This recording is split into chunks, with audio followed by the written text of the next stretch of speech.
how you got into insurance. So you mentioned this story about your dad losing everything in this in the family business, and which is what led you to the banking industry. How much of the pain that you saw your family go through at that moment had to do with you deciding to get into the insurance business space?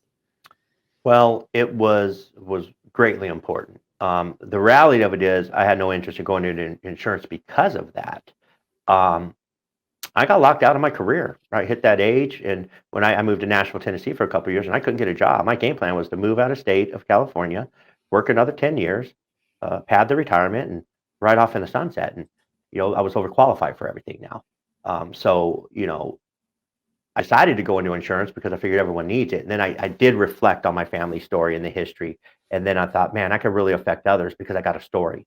I got a story Yeah. that's not just mine. It's a story that relates to a lot of people. A lot of people have done that.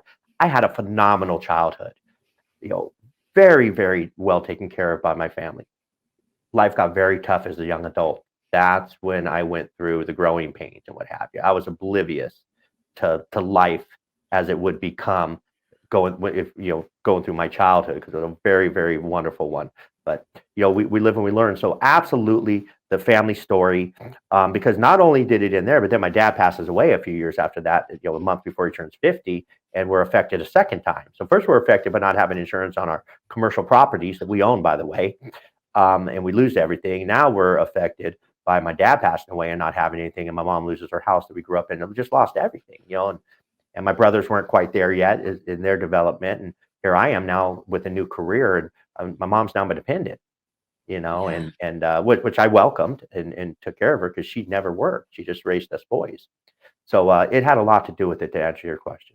Yeah, I can really feel and relate to the good childhood and the growing pains as an adult. Like, obviously, we had different growing pains, um, but I did. I had a great childhood, and then Yeah, young adult happened, and life happened, and yeah, I felt like, and I don't know that there's anything. This is what I struggle with now when it comes to speaking to kids and sharing my passion for defining success with people who are still in the high school arena.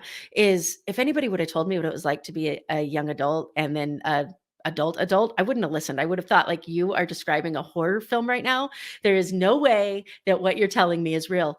So I think it's really interesting how we get to figure out how to reach people and plant those seeds at a time where they are hardwired not to listen to a word we say.